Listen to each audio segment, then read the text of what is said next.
Pop, what's going on, man? Hey son, how you doing? Living the dream, man. Living the dream. It's another day in paradise out here. Ready to talk some Commanders news. How you feeling, Pop? Feeling good? Doing good, doing good. We got some good weather coming in here too, which is long overdue. So Yeah, there you go. No more LA-esque, LA-esque weather this week. So no more snowstorms. man, I hope not. I sure hope not. Never know. Pop loves the snow. Oh my So gosh. let's get into it here, guys. We got lots of fun stuff today. Before we get started, don't forget to like, comment, and subscribe. Starting off hot, man. We got 5 questions on Commanders free agency. But before we get to that, a couple of quick bits on the news pre free agency as we kind of gear up. Um, Marshawn Lattimore has officially been released. That had to be like there's all these like March 1st, June 1st. There's all these different designations that you have to do for the cap, right? So that took a little bit extra time, but he's officially released $18.5 million in cap savings. As if that wasn't already guaranteed to happen, he then tore his ACL at the end of last season. So good luck to Marshawn Lattimore wherever he heads next. Shame it didn't work out here. But yeah, that's over. Yeah, And then guys no inside the building. surprise. Yeah, no surprise there. I mean, you knew that one was coming. Guys inside the building that we know for sure are coming back now. Dietrich Wise, Traylon Burks, Jake Moody, and Drake Jackson all signed a 1 year deal. Do you have any? Now, here's the thing. Everybody is gonna King of the make 1 year deals. Adam Yeah, Peters. everybody's gonna make stuff out of this, but like every team has to sign guys for 1 year deal. You're not gonna sign your wide receiver 4, wide receiver 5 to a 3, 4 year deal to a 2 year deal even. And you gotta fill 53 roster spots, right? So I Yeah. think there's not I personally don't make too much out of any of these. Because other than Jake Moody, maybe that's an interesting one. Do you have a Jake Moody take, Pop, for the kicker situation? I think it's fine. He kicked well for us. I have no problem with it. I mean, if he wants to come back and, I think it'd be a good idea to bring a couple guys in to compete. But it was high, his draft pick for the 49ers. He's got a big leg. Sometimes kickers have to take sometimes 2 or 3 stops before they settle in. And so just because, he was cut by the 49ers doesn't mean he's still not talented and can lock in. And he did well for us last year. So I was hoping we'd bring him back, honestly. We need to try to find some stability at kicker. And who else are you going to get?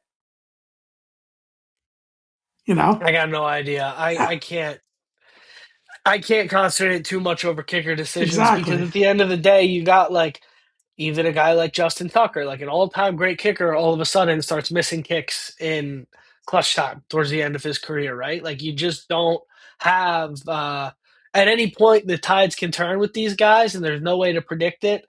I personally just am not a fan of kickers in the game in general. It's such an odd thing. It's like imagine like you get to the end of a close basketball game and LeBron James has to stick a wedge to 6 feet in order for the Lakers to win. Like it's just such a weird like you got to make a 30-foot putt.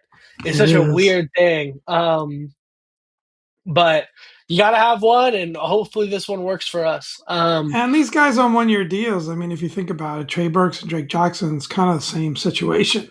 There's a highly touted wide receiver that got injured, came back, flashed a bit last year. Why not? If you cut Trey Burks, who cares? You know what I mean? He's a roster spot. He's competing. He's one of actually 90, I would say, versus 53, right? At this point, he's being signed to compete for a spot.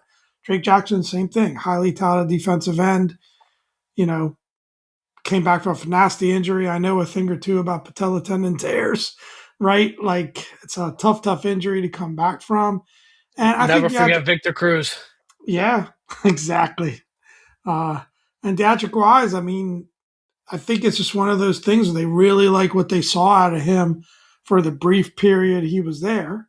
Why not give Mhm. it another go? And again, I don't think, yeah, I think all these guys, except for Jake Moody, of course, would be depth pieces, and but they're meaningful, depth pieces. I think potentially. So, no issue with any of that, At this at point in the all. year with the cost, this is basically just a ticket to training camp. Yeah. It's basically just like we're gonna have you in the building. You're gonna go through the off season process. We're gonna bring you in for training camp, and then you're gonna compete. And I don't think like when you talk about how much you need to rotate defensive ends, I don't think you're gonna find five defensive ends better than Dietrich was. So he probably finds a home somewhere in the rotation at some point. But yeah, none of these guys can be your answer. And I think we'll talk more about that when we get into the five questions. But this is also not the time of year, unless you're the Baltimore Ravens, to be addressing the answer, right? Well, the Usually, reality is these. We're just quickly touching on these things. These things will come out Monday morning. Very quickly, as you're listening to this pod, all this is going to be old news because free agency kicks in on Monday, right? And so there's going to be a lot of fireworks, hopefully, with yeah. that. And we'll know a lot more. Actually, looking forward to next week's pod to just break down what the roster looks like a week from now, because that's where the excitement comes in. And hopefully, um, with that, go into the draft in a really good position of picking best player available versus um, having to really lock in on one position or another. Yep. So moving forward here, we got five questions, a little bit because of the timing of the recording of the pod and the news that's going to come out next week, kind of some more evergreen stuff that we hope will not be made outdated as soon as you guys hear this. So, five questions about the Commanders this week. Number one, how did we get here? Just a year ago, we were talking about should the Commanders Super Bowl. be Super Bowl or bust? How many pieces do we need to improve and to change things from last year? Are we one, two pieces away? Right? We're talking about this is probably Cliff's last year before he gets a head coaching job. Well, half of that was true. Um, Probably Bobby Wagner's last year. We need all like this is our chance. We got to push all the chips in, right? This year, this is the year. And then we went 5-12. And now we've got two new coordinators on both sides of the ball, offensive and defensive. A lot of new staff, but a lot of staff on the offensive side of the ball kind of staying the same since it's an internal hire. And now all of a sudden, you go from, 1 year ago, I'm pounding the table that Dan Quinn should have been coach of the year. And then a year later, I'm pounding the table that he should have been fired. And you've got questions, real questions about Dan Quinn and Adam Peters. What do we make of this? How did we get here, Pop? What do you Yeah, think? and add on top of that roster turnover, right? Piata's gone, Lattimore gone, most likely Debo doesn't Yeah, sound, you know, I doesn't mean sound like he's coming back. So three three of core parts of AP, your roster, right? yeah, three of AP's biggest moves in Biadish was the first big deal that he signed in 2024, and then Lattimore was the first big splash trade, and Debo was a pretty big, probably the biggest name that he brought in. Yeah, and All there's three are others, gone. right? There's Chris Paul. There's you mentioned Bobby Wagner, um, Ertz. There's other core guys that we don't know yet what's going to happen to, and we might know some of those answers through the course of this week. So it's crazy. I mean, I kind of go back to injuries were such a huge part of the story that tends to get swept under the rug. I don't believe they were the only part of the story. I think they miscalculated quite a bit in terms of where they thought they were as a roster, and then maybe some of the things that didn't want to be true, like strength of schedule and some of the balls bouncing in our direction and getting momentum in the right time with a Hail Mary and things like that did play a bigger role in that season. And a healthy Jaden Daniels, like, who was rolling at that point. So, I think that as I think the truth lies somewhere in between those two numbers, 12 and 5, 5 and 12 number, right? And we'll talk about that and one of our five things in terms of what we expect going forward. But I think they miscalculated clearly. I think they got away with some things in that 12-5 season, like the defense that clearly came back to haunt them. That the scheme, Hmm. the coaching, the everything just wasn't where it needed to be, and when you had to lean on that defense, they just couldn't handle it. And definitely injuries, right? I mean, losing some core pieces to both the defense and the offensive side of the ball. Most importantly, just Jaden, what only started 7 games and finished 4 or something like that. I don't know the exact stat. That was crippling to this team for sure. You know, Yeah, it was a rough ride last year, man, and I think like injuries definitely played a big factor. I think what played just as big of a factor is the roster turnover and the guys that you let out of the building. And I don't think we talked enough about good this point. last year. And I think there was this sense of like, well, we got to 12-5, so everything must be great. And we were saying like, okay, Will Harris to Jeremy Chin, lateral move. I'm not so sure. Chin played great in Vegas. He was good here. He had some issues in coverage, right? But Harris broke his fibula, so you don't know. You only got so much out of Will Harris last season, so it's hard to judge. And I think he's probably back this year, so we'll see on that. But you got a guy that Jeremy Chin was at the core of the identity of this defense that was below average, yes, but not as bad as they were last year. You let him out of the building. Offensively, you had this kind of wide receiver two by committee in De'Ami Brown, Olamide Zaccheaus, and Luke McCaffrey was stepping up in some games, but those were kind of the two main wide receiver two pieces. And you let both of those guys out of the building. Am I forgetting someone, Pop, Brown, from 2024? Brown. De'Ami Brown and No, Olamide Zaccheaus. the other Noah Brown, Brown. Noah Noah Brown. Brown. Yeah, yeah. Well, he He was was a key technically on the piece. roster. He Yeah, was a and key so you piece.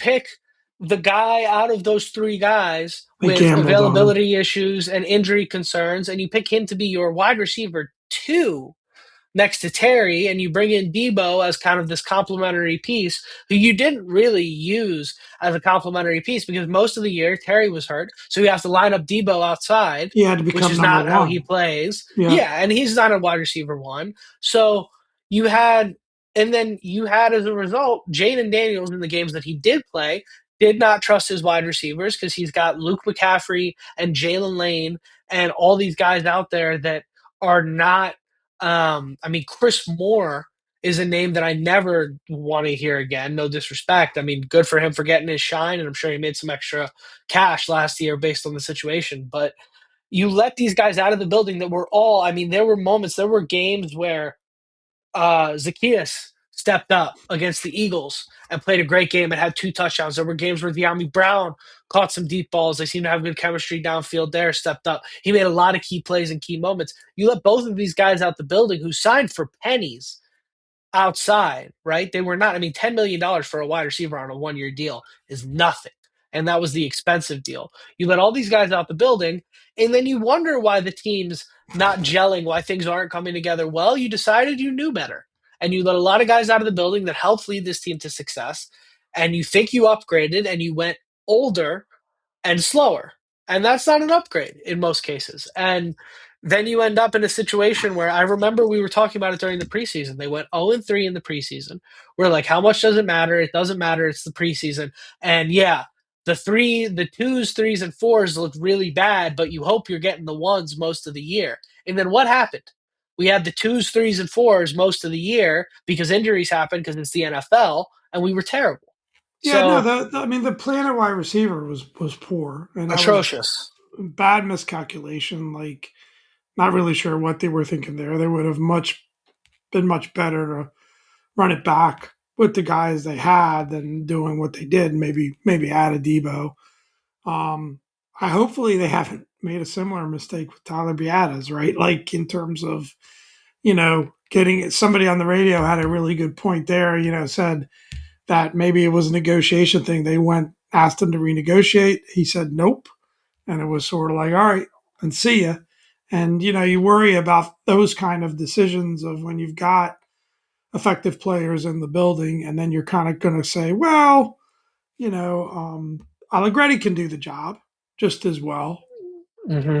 Okay. And he signed So, with the Chargers almost immediately, yeah. who is a team that interior offensive line is the number one Yeah. priority there for fixing in So the I think offseason. roster So construction was definitely a problem. And I think, we saw that the depth just, and, you can understand in year two of what was a rebuild, situation. Year one was kind of a miracle, and year two you saw that the depth in the roster. I think had they had a bit better luck with injury, and definitely if Jaden was not hurt, they would have probably been sniffing at playoff run, or yeah, at least been in contention. So that's and where the optimism maybe comes in a bit. Is that they're better luck with injuries, and hopefully we're supposed to see fireworks in free agency, so let's hope that's true. I think there's a level of hubris that everybody involved approached as if that in the NFL, you just pick up exactly where you left off every year. And we see year over year, team after team. I mean, look at Philly from last year to They this year, got right? humbled. Look at Kansas City, look at Buffalo, look at Baltimore. All these teams that were juggernauts completely came off the cliff. And last year was a complete changing of the tide. I heard something yesterday on Kimes podcast, crazily enough. There are 21 new offensive coordinators this year in the NFL. That's 21 out wild. of 32. So do you think that signals that it's easy for a team to just pick up right where they left off if they had any bit of No, success every the year year, and before? Every year's different. to his credit, Jaden has talked about that. They talked about when he they sat him for the season. They thought about, well, is that going to hurt you in terms of building momentum for next year? Maybe that's the right thing to say at that point. But it's like, look, every year is a new year, and it certainly is, and for sure. And I think I do like the coordinator changes. I mean, I think Blau and Jones were really good choices, and we landed in a good spot there. I think there were sound decisions around what they did it there. You know, I, I think DQ and AP had to have been humbled from what happened, and all you can do is put the grind in, work the process as best you can, and we'll see where they come out the other end of it. Yep. And moving on, I think the one thing that we didn't discuss when we said how did we get here is question number two, which is Mr. Jane Daniels. This is our time to have our Jane Daniels conversation. What do we expect from Jane Daniels in year three? And the reality of it is, like the other 31 teams in the NFL, as Jaden Daniels goes, the rest of the team will go. And I think it's an even more extreme example here because you have such an elite talent. But you got to get better quarterback play when he's on the field, and you got to get him on the field more. I think that's the long and short of it. And I expect much like I'll go first here, Pop, because I'm already rolling. But I expect much like you said from the team, I think it's going to be somewhere in the middle. I think we're going to see something in the middle of what we saw in 2024, 2025, and what we saw in 2025, 2026. Do I think it's realistic based on what I saw last year that he plays all 17 games, doesn't get a single bump or bruise, and is not scratched at any point in the season? Lord, if you're listening, there's nothing I would love more. It's my birthday tomorrow. That would be a great gift. We can just push it forward. But realistically, I mean, is there? I can't bet on that, right? I hope it's the case. I No, I can't mean bet on any it. starter in the league is there's going to be some risk, right? Every team is hoping you get 15 games out of your starting quarterback a year Right. out of the 17, right? Somebody's going to get concussed. Somebody's going to roll an ankle, whatever it is. That being said, he's in a completely new offense, and maybe putting Jaden in this new offense that teams don't have tape on yet and is not stagnant the way the Cliffs offense got stagnant in year two, maybe that creates a similar spark. But also, I have news for all of you. 2024 Jaden Daniels was one of the statistically greatest performances in NFL history. So you can't hold him to that bar every single year, right? Now, he can be a very good quarterback next year. He can be a top five quarterback in the league and still not scratch what he did in 2024. And I think that's totally possible. So I expect Jaden Daniels to play, if he can play 17 games, I expect him to play good enough to put us in at minimum wild card contention, and depending on how the division shakes out, you might play a home playoff game. I I think he's a superstar. And I think the only question is he going to, stay healthy enough to be on the field? I think a lot of what happened last year was freak. And I also think it's somewhat tied to scheme. When you're in a hurry up and you're running the quarterback like you're running him and you're putting him under duress, the protection wasn't great last year. It just Yeah. wasn't. And, you've got injuries. You don't have receivers that he trusts. You're not able to build that chemistry. It was just a train wreck of a year.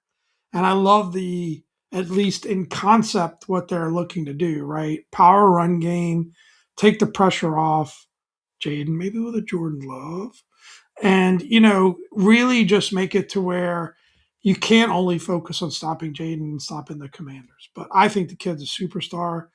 I think he hasn't been injury prone before last year. I agree. Thinking he's going to play 17 games without ever getting nicked up is probably not realistic. But I don't agree performance wise that he's going to regress to some mean. I think he's a superstar, and I thought we saw flashes of that last year. We weren't able to make it happen consistently. People put it on the quarterback when there's hesitation and there's poor performance, but are the receivers getting open? Are they running good routes? You're without your number one guy for most of the year. That combination wasn't able to gel. So I expect great things out of Jaden going into year three if he can stay on the field, and that's the main thing. But I also think he's pretty smart about when to take contact and when not to. You see him run out of bounds. You see him get down. He tends to take contact when he's trying to make something happen, and it's from behind or it's something that he gets blindsided with, which he's got to try to clean up for sure. But I think that the offense that David Blau, from what we're hearing, is designing should only be conducive to getting that superstar out of Jaden, right? But also, let's set this thing up, hopefully, with free agency this week and the draft, that he doesn't have to carry the team on his back anymore. And he doesn't have that mentality going into the season. So I expect really good things from Yeah, Jaden in year I three. mean, the reality of it is, right? If Blau can get that superstar out of Jaden for 2 years, there's probably about 60, 70 million on the other end of that in a head coaching Right. deal for David Blau. So you bet your bottom dollar, he's making sure that he can get that out of Jaden as best he can. And I think, yeah, more play action game, quarterback playing with his back to the defense a little bit more under center. I think those kinds of things will help. Um, and yeah, I think overall a more willingness to when you get a younger mind in there that's not so which is crazy because Cliff's a young guy, but Cliff is also unapologetically going to do what Cliff does. So you get a younger guy in there that's maybe a little bit personality type wise, a little more malleable, a little more willing to adapt. Blau himself probably doesn't exactly know what David Blau does in the NFL yet, right? So that there's a lot of opportunity in that. Now moving forward, number three, this has been a hotly discussed and debated thing. I think Pop and I are probably going to land on different sides of this coin. So this will be a fun one. Number three, Pop talked about not having his number one guy for all of last year. That number one guy is, of course, Terry McLaurin, who he didn't have him from starting about this time last year all the way until September. And then Terry got off to kind of a slow start, hurt his quad, and was gone for the meaningful portion of the year. He missed 8 games, but by the time Terry was back, this thing was over, or just about over. This thing was one bad break away from being over. So, is this Terry McLaurin's last year as a commander? The way the contract is set up is such that it would be pretty expensive for him to come back next year under current circumstances. Um, what do you think? Oh man, so I guess it even bothers me more that you're saying we're going to be on opposite sides of this because I think this whole conversation is insane. This is my hot button topic of the thing, and I'm going to try not to go on for 10 minutes on this. I mean, I don't understand why we have to go back and forth on Terry McLaurin. He's wide receiver one. David Blau talked about wanting to feature him with 10 catches. I get, it's somewhat relevant in the sense of who you add at receiver. Given that Terry's getting older, it is important. You're going to have to find at some point that next wide receiver one. But do you think that anybody in the Commanders building is really thinking about 2027 right now? I Right? I hope they mean, are. well, I get They it. His better contract. be. Let me finish. His contract is structured in such a way that there is an ability to get out. But if he plays great, if he gives you 1,000 yards and 10 touchdown catches, which he's certainly capable of doing, you're not running him out of town. So these people that are saying definitively that this is Terry's last year as a commander, it's ridiculous. And it just puts out this toxic vibe.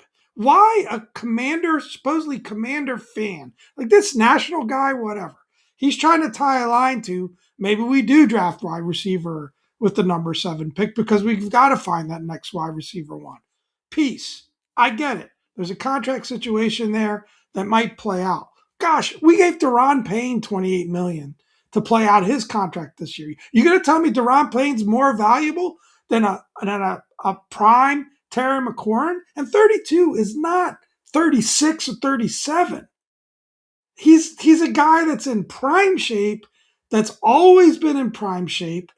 I don't think his performance is going to drop off to where he's not still a wide receiver one candidate, and we don't know that. So I think it's just so ridiculous that we're wasting energy, and I'm just responding. So people could say, well, "Why are you wasting energy on it?"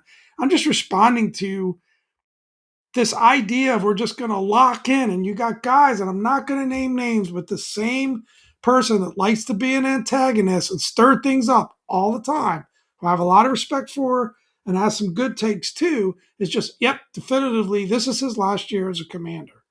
Come on. I mean, this guy should be a commander for life. He should be a commander for life. And granted, it's got to make sense contract wise, but there's nothing to say they can't do a restructure or do something to make it more palatable. And it's not like they're ever running out of cap space, right? And he I signed think through the 2028 season. So stop it. I think the better headline here, rather than it's his last year as a commander, is this is a make or break year for Terry McLaurin as a commander. It's Because a I break think or if he break comes year back, for 90% of the roster and the I think if coaching he staff. comes if he comes back, look, there's a couple things I want to highlight. One, he is going to be 31 at the end of the season. Beginning of the Keenan season. Allen, that's actually the exact age that Keenan Allen left the Chargers and went to Chicago for a year. And Keenan Allen was almost the exact same scenario with the Chargers that Terry was there through a lot of bad years, came up, had some excellent years with a dynamic quarterback. He was that key piece that was like Mr. Los Angeles Charger, San Diego Charger, right? Terry's the same for us. At a certain point in the league, your shelf life withers. And I think it is not unrealistic that this year, I think it's within the scope of within the realistic scope of outcomes that this year Terry can return to form and be great. And if he's getting featured in Blau's offense, he can be. This could be his career year this year. I think it's also very possible that he missed 8 games last year. He's aging, especially if we're talking about adding a Carnell Tate in the draft, especially if we're talking about adding a Brandon Ayuk. I think it's also very possible that this year is a year where you look at Terry and you go, great locker room guy, love having him around, performed decently, but based on his performance of what happens in the 2026-2027 season, based on this performance, he's not worth the cap number that he's going to have next year. So you get into a situation where you say, hey, we'll restructure you. We'll bring you back on the, hey, finish your career as a commander deal. But if his agent wants to play hardball like he did last time, then peace. I think that's a realistic thing to get our heads around. I don't think it's a done deal that I agree Yeah, with but you, you Paul. I don't could think it's you a got done you, deal that he's gone, but it's I a think good it's something to be aware of. it's a good comparison, but it's irrelevant. You can compare guys, you can bring comparative situations to everything. What did you see in his performance when he was on the field last year that wasn't superstar? The guy can go deep. The guy tracks the ball as good as any receiver. He is excellent at the slant routes. inside the goal line. So those tough catches that you've got to have. The ball gets in his catch radius, and you're just like catch. Like you didn't see any drop off whatsoever, other than the injuries, which were him just laying out for the team and getting hurt. Like I didn't see anything in his performance last year would say there's going to be a drop off, and he's a great guy, clean liver, works hard, has always outkicked his coverage in terms of what his expectations were as a player. Like I just don't see it. When we see the drop off, peace. Then I'll be with you and go, yeah, he doesn't look like the same guy. We haven't seen that yet. So until we see it, why do we got to talk about it? He's signed for 3 more years. Let's just see what happens in 2026. And granted, it was a smart move for the Commanders to structure the contract in a way that it does give them an out clause. But I mean, these dollars are going up and up and up and up. The cap keeps going up and up and up and up. And like I said, I'll just say it. They're bringing Deron Payne back at almost 30 million. So if he's a core piece of your roster, you don't worry so much about overpaying him a little bit unless you're going to run out of cap space, which never happens. So Or just can we not treat this guy as commander royalty that at least from our own guys, at least from our own press and our own guys, right? You can report on the fact, kind of like you're doing, that there's a reality of this situation. I get it, but to definitively say this is his last year as a commander is ridiculous. yeah, I think that's crazy. I think it's just you're doing the if you're a national person who's got, doesn't have the emotional connection to Terry that we do. You're doing the the deductive reasoning, putting all these things together. But let's move forward. I think last thing on the Terry thing for me, the glass half full side to this is I think you've got a team and a roster builder and AP that have stayed a little too tied to players that have been a year late on a few too many guys. If this is a sign that we're not going to be doing that anymore and we're going to be staying aggressive and we'd rather be a year early than a year late, I'm cool. It is crazy that that happens on the back of Terry McLaurin, the guy that's earned being a year late on, but we'll see. We'll see how this goes. So that brings me to number four, because this is what it's all going to come down to. This is what it's all going to come down to. What is a realistic expectation going into 2025? We're going to learn a lot more. 2026. We're going to learn a lot. 2025's over. My bad. That's my bad. 2026. Um, we're going to learn a lot more about that, obviously, over the next couple of weeks. I think in some ways free agency is even more important than the draft because draft picks are, you don't know for sure how they're going to contribute unless it's a Jordan Love. Um, but so, yeah, but I think realistically, I think what you want to see is just a competitive team. A team that's not out of the playoff week, race by middle of the season. That's in the hunt for a playoff and even division. Whether it turns into 9, 8, 9, 10, 11, 12 wins, I think that's less important in year three as it is. You want to see that progress and you need to see a bounce back year from Jaden Daniels. I don't think you cut bait with Jaden. If he has another injury ridden season, I think he's the guy you got to stick with. But the question mark, which might be a small one today, is going to grow much bigger. So I think the truth is in the middle. I said that earlier, maybe gave it away a little bit between 12 and 5, 5 and 12. I'm not, what does that translate to in wins? I don't know. Hopefully it's somewhere between 8 and 10. But I think that they're not as bad as a 5 and 12 roster when healthy, and they're building from that. And I think that should result in good things in 2026. Yeah. 8 wins ain't going to do it. It ain't. 8 wins is Do you think people are probably getting fired off of 8 wins? think they should Depends on be. how it happens, I guess. I think they should be. I don't think they are, but I think they should be. I look. This is year three. I'm gonna say it. You took the team to the NFC Championship on 12-5, and you got 55 points hung on your defensive-minded head coach in the NFC Championship game, in the most important game of his career up to that point. I guess other than the Super Bowl, in which that we know how that one ended, but in the most important game of the second tenure of his career. And then you responded to that with a 5-12 season in which you, Dan Quinn, frankly, you lost me. You did. You and I tried so hard not to. They came out slow. Aside from injuries, injuries you can't control, right? All right, but What you you're can recapping control, again. You're recapping again. What about 2026? it's. But What's your I'm not thoughts? on. Give me a minute and a half to get to it. What you can control is you came out slow. You didn't use your timeouts properly. At any point, you didn't manage the clock well.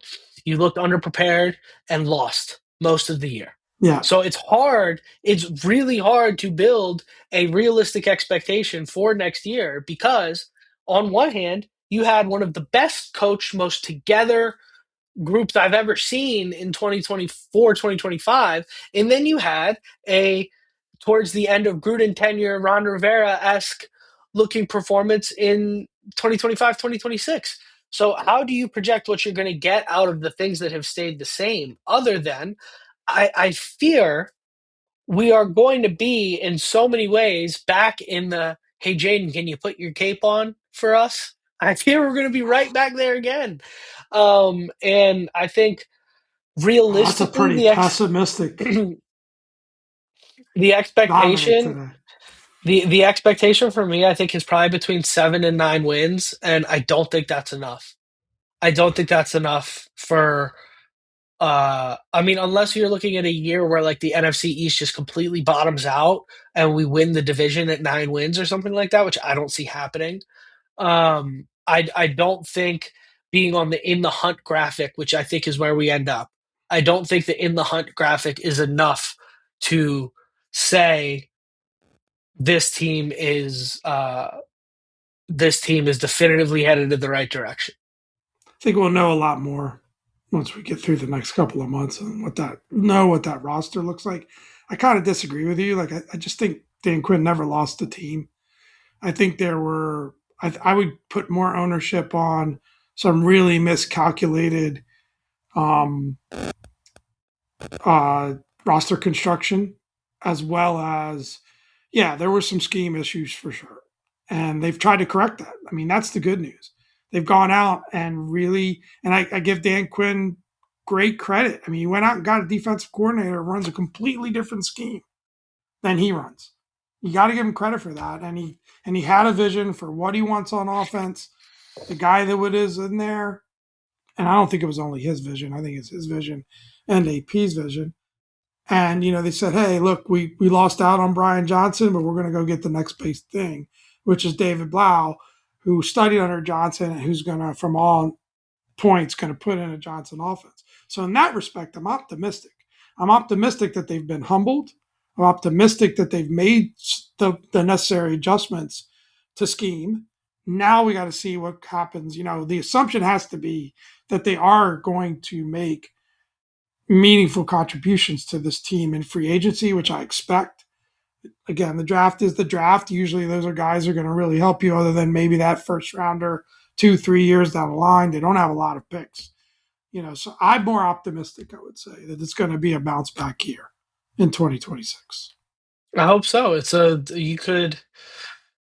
you could see it going a lot of different ways, and that's the beauty of the NFL, man. You're going to play all these games, and we're going to see, and that's why we are all so addicted to it, and we love it so much, is because no matter what amount of projecting and analytics and things you've got figured out ahead, you still end up shocked at the end of the year. I mean, the New England Patriots went 14-3, ended up in the Super Bowl. These crazy things happen every year, right? So, last thing to Pop's point, free agency strategy. What do we think is going to be the overall strategy slash approach? Kime confirmed he expects them to be aggressive. We keep hearing around the league that they're going to be aggressive. They're probably going to go top market at a few different positions. What do you think free agency looks like, Pop? Yeah, that's what we're hearing, right? We're hearing that if they really like a guy, they're not going to get outbid for him, right? If they decide they're all in on somebody, they're not going to get outbid, but they're also not going to overspend. I mean, I think my couple of things I feel like I think they're going to address tight end. I think they're going to address receiver. They have to. I think they're going to address edge, and I think they're going to address corner. I think those are things that there will probably see the biggest splashes in those areas. I'm less feeling that they're going to address running back in free agency. I don't know that they're going to overpay for a running back. I think they like the crew that they've got good enough, and maybe it's something that they end up addressing in the draft. Maybe if it's not first round, later rounds, maybe there's a second wave of free agent running back. That they end up adding somebody. I know they want to feature the running game, but I would say those would be my four things. I think it's going to be tight end, maybe an Isaiah Likely. I think they're going to definitely address receiver. There's multiple options there. Go back, listen to that pod, maybe a Romeo Dobbs. I really like that. As you talked me into that one. I think edge and corner. I think that those are going to be the things they really focus on. And I think we're going to come out of this. I want to hear your realistic expectations for 2026 next week. We're going to Yeah, revisit that topic. we'll see. I think I disagree with you on the running back versus tight end thing. I think they're going to rock with what they got at tight end, This is what's and good I think about they're going this to go get a segment running back. because people are going to know quickly, and you can hit us in Yeah, the comments. Pop, you were way off. Dom, you were spot on. So that's what I thought was yeah. good about this topic. There's a lot of guys in that running back market in the middle of it that I really like. Tyler I Algier, said Isaiah the big Pacheco, splash Rico is what I'm Dowdle. talking about, not middle. Yeah. There's a lot of guys there that I like that I think will be big splash in terms of impact, but not in terms of money. I think what Sure. I honestly think and where I'm headed at this point, I think they are going to spend up on defense in free agency. They're going to make three or four key marquee signings, and we are going to be sitting there at number 7. And Ruben Bain is going to be sitting there available for us to draft. And you're going to hear Roger Goodell say the Washington Commanders select Carnell Tate, Ohio State University, wide receiver. And we're going to be going, he passed on an edge, but Tate's going to end up being a dog. So I think that's how this is going to end Hey, up. you miss. I think. I Um, think. I think you should go back to adding the clips at the beginning of the pod because you missed a great opportunity. I've been calling Jeremiah Love Jordan Love the whole podcast. I Did heard you you not say pick it. up? Did you not pick up on that? I Oh heard you my say god! it. I didn't think you were going to do it again, and then he did it again. I was like, yeah, it would help out Jaden Daniels if they brought in Jordan Love. That would lighten his load for sure. It would. We're going to be the Oh first no! We got to first NFL re-record. We team, got to first NFL re-record. team to run two quarterback Can scheme. you just like overdub that, please? Jesus. Oh my gosh. Too funny. Oh, getting old is not Jeremiah easy. Getting old is Jeremiah not Love. easy, people. Yeah, makes me feel good about my birthday coming up tomorrow, huh? Oh my god. Jeremiah Love is not going to be there at number 7. I hate to break it to you folks. Let's wrap this thing up. Without further ado, I've been Dom.